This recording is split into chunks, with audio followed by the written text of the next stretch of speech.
Welcome to the ES Weekly Outlook for the date range from November 17, 2025 to November 21, 2025. In this weekly executive strip, I want to give you a fast, high-signal roadmap for the week ahead. The chart for this section on your screen highlights a market that remains dominated by sideways trading and bearish pressure. The core idea for the week is simple. We are still operating inside the 65.25 to 68.50 trading range, and the odds continue to favor a test of the 65.25 area rather than a clean push through the resistance band from 68.50 to 6900 zone. Within that framework, the daily exponential moving average 20, the EMA 20, near 6,800 acts as soft resistance. The zone from 68.50 to 6,900 marks hard resistance created by a converging triangle. 66.55, which is the week 45 low, is soft support, and 65.25 is the hard support at the bottom of the broader trading range. With those levels in mind, the key driver on the calendar is the FOMC meeting on Wednesday. Until that event, price action from Monday through Wednesday is likely to revolve around 6,800 as a pivotal level. The daily chart image shows higher lows and lower highs compressing into a converging triangle, and we have just come through a week of sideways action where the daily ranges have started to expand. That combination raises the risk that a sharp breakdown could unfold in the coming weeks if support gives way. For next Monday, I will focus on how price behaves around 6,800. In a gap-up scenario, if the market opens above 6,800 and we see a confirmed breakout signal, I will favor long trades, but I will scale back risk as price approaches the hard resistance zone between 68.50 to 6,900 region.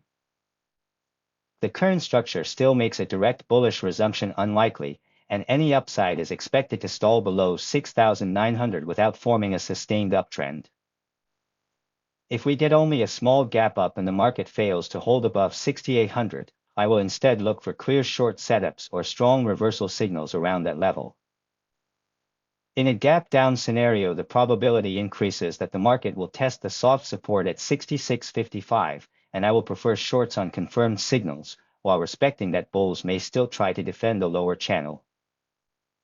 Even then, the odds favor an eventual downside break, so any short campaign should begin with a relatively wide protective stop and then shift to a trailing stop once bearish momentum is clearly underway. In short, I am entering the week with a sideways to bearish bias within the 65.25 to 68.50 range, using 6,800 as my compass until the FOMC meeting, and now I want to zoom out to the monthly chart to see how this fits into the larger picture.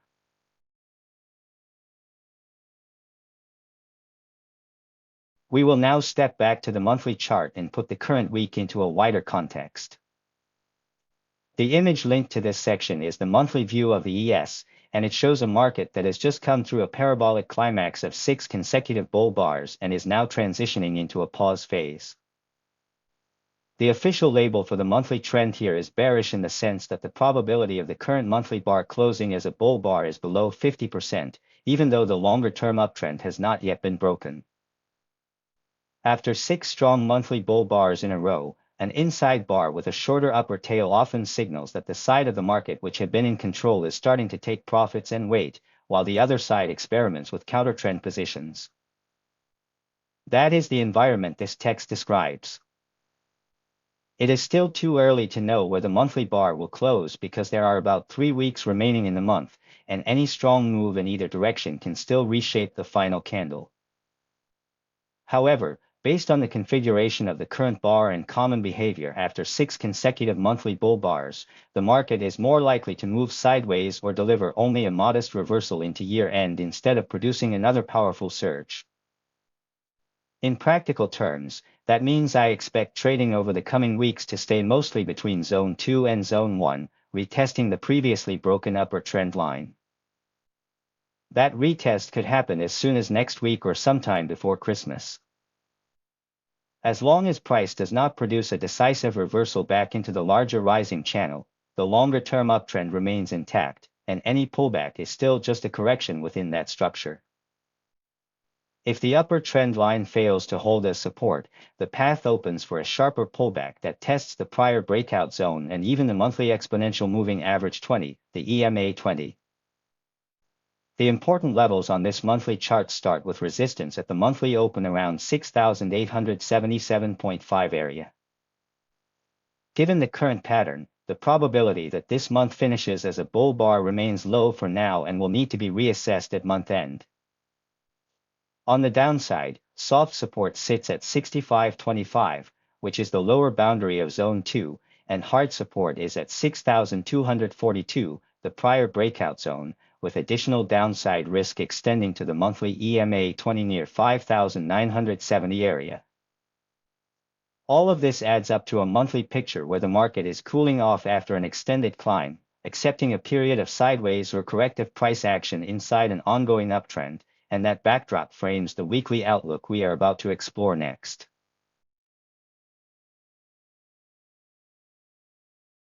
I will now move down one timeframe to the weekly chart. The image for this section shows the weekly bar that just closed, and the description here characterizes it as part of a bearish environment.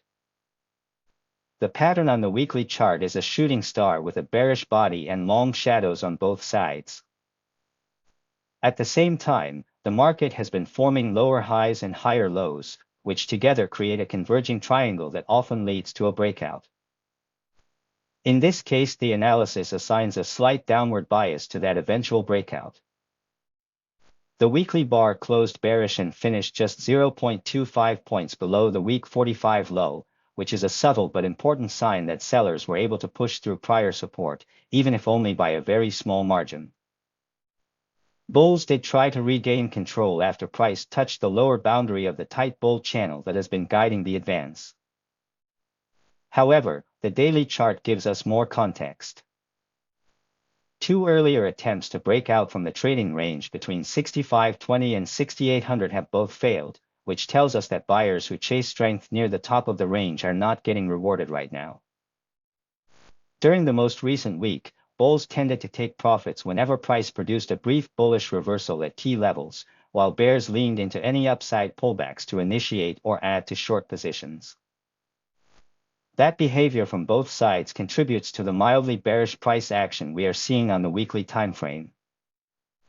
Even so, the text also reminds us that a correction after an extended trend can be healthy for the longer timeframes, because it gives the market a chance to digest gains and reset before any attempt at trend continuation. In the near term, the expectation here is that this corrective phase will continue for a couple of weeks, likely through Christmas, before the market makes a more decisive move. For levels, the weekly outlook aligns with the other timeframes. On the upside, soft resistance comes from the daily exponential moving average 20, the EMA 20, near 6,800, and hard resistance is defined by the band from 6850 to 6900, which is constrained by the converging triangle. On the downside, soft support is at 6,655, which is the week 45 low, and hard support is at 6,525, which is the bottom of the broader trading range. Putting this together, the weekly timeframe suggests a market that is still in a larger uptrend but currently working through a bearish leaning consolidation inside these clearly defined levels, and this naturally leads us to focus on the daily outlook for more precise guidance in the days ahead.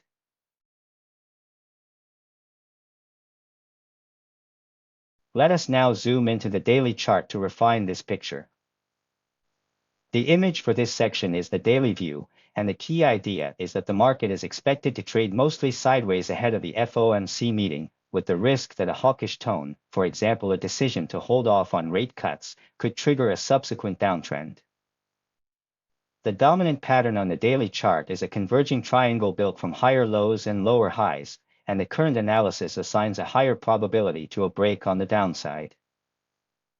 Price has already closed below the daily exponential moving average 20, the EMA 20, on 2 occasions, which tells us that bulls are no longer able to defend that moving average consistently. A very important feature of the recent daily bars is that their ranges are expanding. The average true range is now around 90 points, almost matching the kind of volatility that appeared just before the major market collapse that happened ahead of the sharp sell-off in April.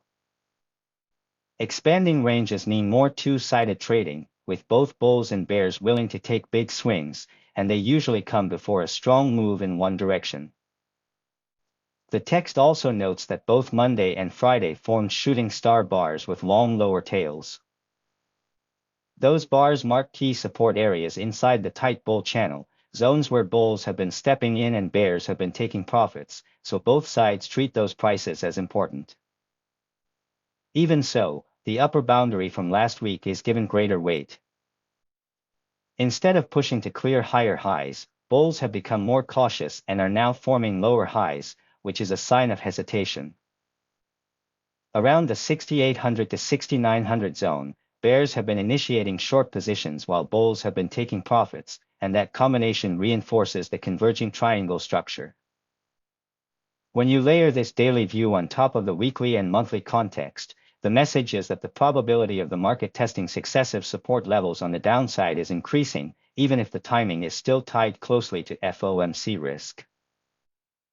The same levels we have discussed remain in focus. The daily EMA 20 near 6,800 is soft resistance, while the 6,850 to 6,900 band is hard resistance defined by the triangle. On the downside, the 66.55 week 45 low is soft support and 65.25 at the bottom of the broader trading range is hard support. Taken together, the daily outlook paints a picture of a market that is coiling inside a volatile triangle with a tilt to the downside, and that sets the stage for us to look at how the 5-minute price action behaved each day last week.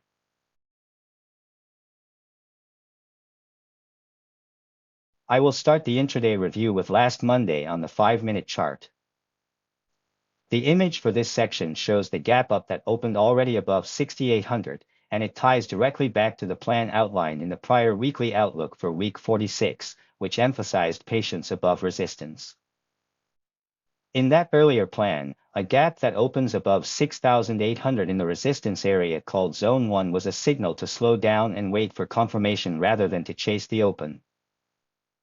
Monday followed that script. The early price action moved up into resistance, and patient traders who followed an Al Brooks price action approach waited for a clear short setup. Bar 13 provided that opportunity. It was a reasonable place to sell, given the context of a market that had gapped up into resistance after a bearish-leaning higher timeframe outlook. Managing that short with a trailing stop made sense at first, because in the Al Brooks framework a strong move down from a lower high near resistance can sometimes blossom into a swing down. However, the day never really delivered that kind of follow-through. Instead, later in the session, bars 30 and 31 turned decisively bullish. Those bars invalidated the original bearish premise of the short. At that point, the correct response is to respect the price action, reevaluate the idea that the day would stay weak, and close any remaining short positions without hesitation. Once that happens, the same evidence that forced bears out of their trades now supports the bull side. The combination of the initial gap above 6,800 and the strong bull bars at 30 and 31 shifts the short-term bias from bearish to bullish. Entering long after bar 31 is reasonable, because the market has just shown a clear bull surprise in the face of resistance. Using a trailing stop on that long allows a trader to participate if the session trends into the close, while still protecting against a late collapse. The main lesson from Monday is that even when a short entry like bar 13 is technically sound, price action can flip the script, and the Al Brooks method requires us to exit quickly when the story changes and then be willing to trade in a new direction. With that in mind, let us move on to Tuesday and see how the bullish momentum evolved.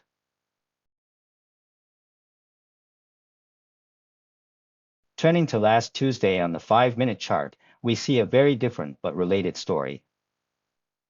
The chart for this section captures how bullish momentum from Monday carried over into Tuesday, and the written analysis notes that it was reasonable to expect a continuation toward the one-time measured move target. Even though the session began with a gap down, the first 6 bars did not show aggressive selling. Instead, they formed a sideways consolidation, which in an Al Brooks framework is often a sign that traders should stay patient and wait for a clear breakout with follow-through rather than guess early. That patience paid off. Bar 21 offered a strong long entry. It was a decisive signal bar in the direction of the prior bullish momentum, and the plan from the text is to aim for the measured move objective at 6,880 as the logical magnet for the day. After that initial entry, bar 24 produced a large rejection at the session high, but what matters in Al Brooks style reading is the follow-through. There was no meaningful downside follow-through after that rejection, which means bears were not able to seize control. Because of that, adding to an existing long or even initiating a new long above bar 25 made sense as a secondary opportunity to ride the trend toward the same measured move target. Risk management is also clearly defined here. For traders who entered at bar 21, the stop belongs at the low of bar 18, which had already proven itself as a strong support level and was never violated during the move up. That gives a clean price point for risk while still allowing the market plenty of room to breathe. Overall, Tuesday shows how a trader using the Al Brooks price action method can combine context from the previous day, the behavior of the first few bars, a clear signal bar such as bar 21, and structured risk around bar 18 to capture a trend day toward a measured move, and this leads directly into the more complex price action that unfolded on Wednesday.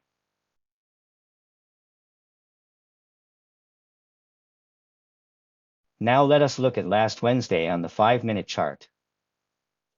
The image for this section shows another gap up open, and this time the commentary cautions against the natural temptation to chase longs immediately. From a higher timeframe point of view, there was already a risk that the market might be shifting from bullish to sideways, so the more prudent plan was to wait and see how strong the buyers really were. Early in the session, bars 4 and 9 signaled potential bullish exhaustion. In Al Brooks terms, that kind of action near the top of a move, especially after a gap up, can set up a high probability reversal attempt. Shorting below bar 9 was therefore a valid idea, particularly if managed with a trailing stop to see whether the day would transition into a bear trend. At first, bears could reasonably hope for a significant move down, possibly even treating the day as the start of a larger correction. But later in the session the market sent a different message. Bars 29, 30, and 31 turned the tape back in favor of the bulls and effectively invalidated the earlier short thesis. The developing pattern began to look more like a double bottom and a sideways transition than a sustained bear trend. In that environment, the Al Brooks method tells us to exit shorts immediately rather than cling to the possibility of more downside. Even for traders who tried to hold on longer, a protective stop placed above bar 9 would have been triggered by Thursday, closing the position at a manageable price.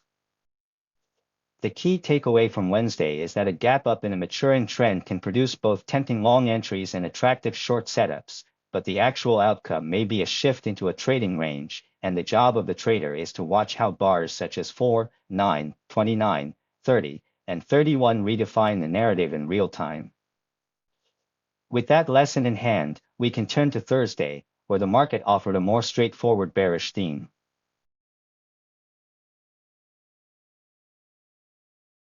On last Thursday's 5-minute chart, the story flips to a cleaner bearish picture. The image for this section displays a gap down open followed by initial bearish continuation, and the analysis highlights that shorting below bar 2 was a valid setup in that context. However, the plan as written also points out that a tight stop just above bar 2 would eventually be taken out at bar 10 level. That sequence is a classic Al Brooks example of how selling early in a bear move with an aggressive stop can lead to getting shaken out. Importantly, the day did not end there. Even after being stopped out, shorting below bar 10 remained a strong idea, because that entry formed what the text describes as a potential double top within a prevailing downtrend and within a higher timeframe regime shift. Once in that second short, traders could use a limit order to take profits at Monday's low, aligning with the idea that prior lows inside the week often attract tests. With the bearish bias still intact, the text also allows for a more ambitious plan, where traders hold the position using a trailing stop to maximize gains. In that case, the more aggressive target is the unfilled gap between Monday's open and the week 45, Friday close. Stepping back to the bigger picture, the 6,700 zone, which marks the bottom of the tight bull channel on the higher timeframe charts, is presented as the high conviction support target. The fact that Friday's pre-market session actually tagged that 6,700 area meant that shorts initiated at bar 10 had a chance to realize maximum profit potential according to the plan. Thursday therefore serves as a clear illustration of how a trader using the Al Brooks method can re-enter a good short even after an early stop out, scale out at logical support such as Monday's low, and still hold a portion for a larger objective, which then sets up the important reversal story that played out on Friday.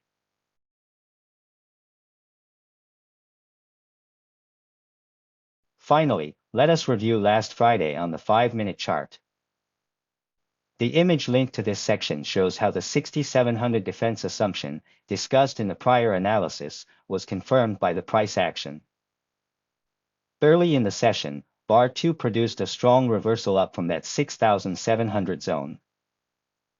Given the higher timeframe consensus that the market was still operating inside a tight bull channel, a long entry above bar 2 was a high probability trade for both bulls and bears who expected buying to continue from that channel bottom area. The plan here is to hold that long with a trailing stop through the end of the session, which in practice meant that the exit occurred at bar 40 when the trailing stop was finally hit. That sequence delivered a very strong long trade for the day, but the implications go beyond a single intraday win. The commentary emphasizes that once the trailing stop is triggered, it signals more than ordinary profit taking. In a truly tight bull channel with strong agreement on the direction, price typically does not fall back to the level of a well-placed trailing stop so quickly. The fact that bulls allowed price to retrace to that level, even though the market was still sitting at the channel bottom on the daily chart, reveals underlying weakness and a lack of conviction about continued trend strength. In the language of Al Brooks, that is the kind of subtle clue that often comes late in a mature trend, when what had been a reliable buy the dip pattern begins to lose its edge. According to the written analysis, this behavior raises the odds of a gap down open in the following week, with the potential to test lower channel support or even to break the structure of the channel entirely. Friday's action therefore ends the week with a strong example of both the power and the limits of the bull channel that has carried price to this point and prepares us mentally for the next weekly outlook, where we will see how the market responds to that growing downside risk.